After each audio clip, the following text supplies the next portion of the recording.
শুনে লাও বেকার ভাতা জুন মাসে ঢুকবে 1500 আর নয় 3000 ঢুকবে।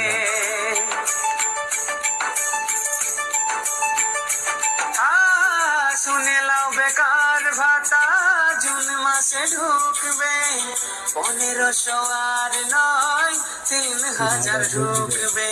এটা হলো মোদির পাওয়ার, বিজেপি বলো জিন্দাবাদ।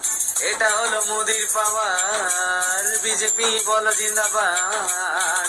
নতুন মুখ্যমন্ত্রী হলো শুভেন্দু দাদা, চন্দনা দিদিকেও জানাই গো প্রণাম।